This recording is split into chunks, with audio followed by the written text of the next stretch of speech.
Now, this question is asking, when water is placed in the buret, it forms a concave meniscus at the surface. In contrast, so let's actually draw this out.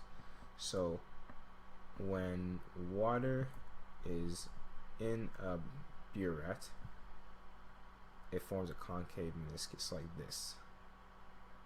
Okay? And when mercury,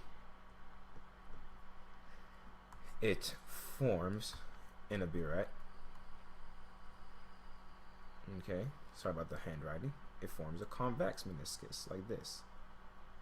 Okay, so that's concave and convex. I'll probably draw that a little bit smaller. So convex like that. Alright. Explain the why this phenomenon occurs and why the two liquids give different results. Provide the meniscus shape if the buret is filled with ethylene glycol. Okay. So, let's think about this one. What is water constituted of? Water is H2O. Alright, and mercury is just Hg by itself. That's mercury. Now, they're giving us two concrete examples of what happens, but they want us to explain why. That's the key part. So, let's think of it this way. If you have something going like this versus that, right? You'd want to say that these parts are attracted, okay, that's the key part, attracted to the material that is inside.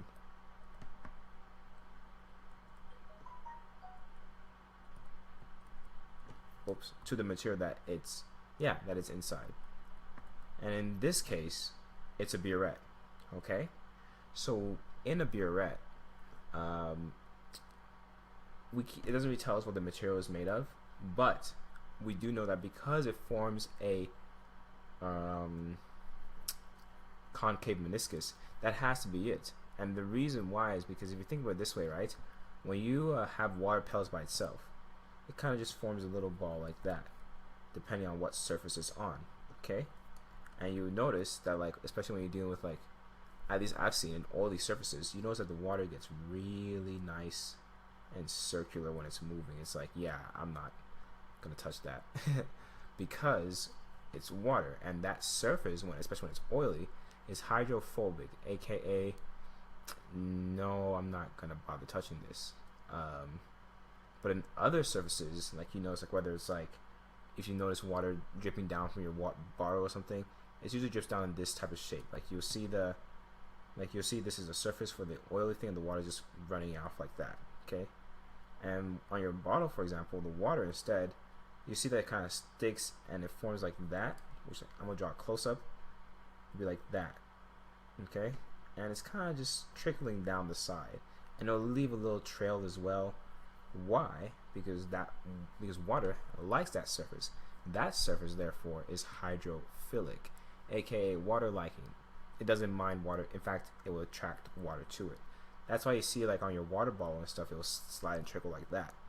So if it forms this shape here, that means that the water and the surface itself, they don't mind interacting with each other. So in summary, what I'm trying to say here is that the reason why it forms a concave meniscus is because there's something in there that they're bonding that allows it to form that. Now let's go further into figuring out what exactly is bonding there to even make it do that shape. All water is, along with the van der Waals forces that are always present, if you notice, H2O is just two hydrogen bonds with oxygen. Okay, and those are pretty strong bonds. So that's all the type of force you're working with. So the surface has to be something that doesn't mind hydrogen bonds, or specifically like a strong dipole type of bonds to where it can attach to, which are the hydrogen bonds. Hence why, as you pour the water, you notice that some particles are kind of sticking to the side because of the fact that these parts are attracting each other. Okay? And now, let's talk about mercury. Mercury, I wouldn't say is the opposite per se, but mercury is just the element mercury by itself. And because it's forming, as they say, a convex meniscus, we can say that actually because there is no real force of attraction between the mercury and that buret. Mercury will, just like how the water, when it's on an oily surface, it kind of just forms up a ball to itself. Mercury forms a convex meniscus because it'd rather be with itself than its surroundings. So it literally pile up on itself and like, no, I don't feel like touching the walls, because of the fact that it has, in a sense, even a stronger bond within itself than with its surroundings. So that is why when water is placed in the buret, it forms concave, but when mercury is placed in the buret, it forms convex. Now, why did this we've answered why now, but the second part is predict the meniscus shape if the buret is filled with ethylene glycol. So as we discussed with water, the key thing is the hydrogen bonds. Does ethylene glycol have any hydrogen bonds? Well, let's find out. We have CH2, so that's that part. And then we have this, which are just the OHs. And this, I believe, is the formula there. This is ethylene glycol because we have the CH2s in here, okay? And then we have the OH on the side. Bam, these are your hydrogen bonds. So with that being said, I can safely say, because the only thing that made water stick to the sides was the hydrogen bonds, really, ethylene glycol should also stick to the sides. So if you pour ethylene glycol into that container, well, into that buret, it should also form that, because just like water, it has hydrogen bonds. So in a sense, the surface of the buret is also like, you know what, I can interact with you, unlike the mercury. If somehow you're able to pour like some, I guess, melted silver or something in there, it followed the same trend as mercury, where it'd be like this. It wouldn't want to interact. So that is the explanation for water versus mercury and what would happen with ethylene glycol. This is more of a theoretical question, but nonetheless, hopefully this was able to provide some light on how to explain it. So with that being said, we do check this out in terms of the answer.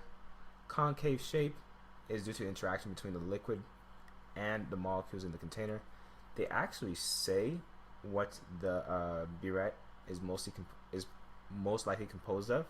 They say silicon dioxide. So silicon dioxide, SiO2, it's kind of like that. But the point being is that these oxygens are polar.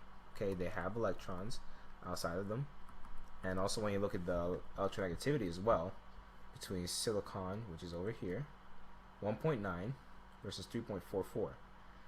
If you do the math, you will see that they do form polar bonds, hence why they have that polarity to be attracted to water molecules.